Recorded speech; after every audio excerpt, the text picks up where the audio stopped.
સુરત શહેરના ચોક બજાર પોલીસ મથકમાં નોંધાયેલા હત્યાની કોશિશ અને ફાયરિંગના ગુનામાં 7 વર્ષથી ફરાર આરોપીને પકડવામાં પોલીસને મોટી સફળતા મળી છે. ચોક બજાર પોલીસે કટલેરી વેચનારાનો વેશ ધારણ કરીને આરોપીને બિહાર ખાતેથી ઝડપી પાડ્યો છે.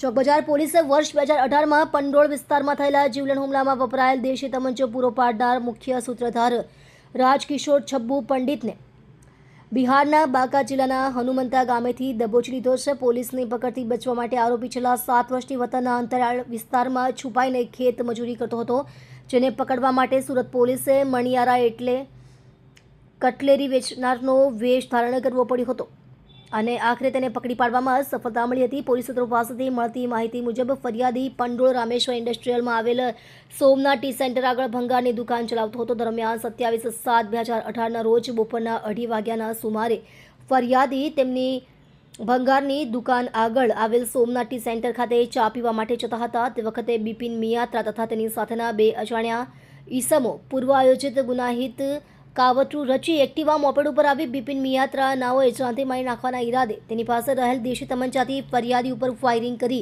પીઠની જમણી સાઈડે ઈજા કરીને નાસી ગયો હતો. આ બનાવમાં આરોપીઓ બિપિન મિયાત્રા તથા તેની સાથેના અજાણ્યા મિત્રો નાઓ વિરુદ્ધમાં ગુનો નોંધવામાં આવ્યો હતો. જ્યારે આ ગુનામાં દેશી તમંચો આપનાર રાજકિશોર છબ્બે પંડિત ભાગી ગયો હતો અને છેલ્લા 7 વર્ષથી ફરાર હતો.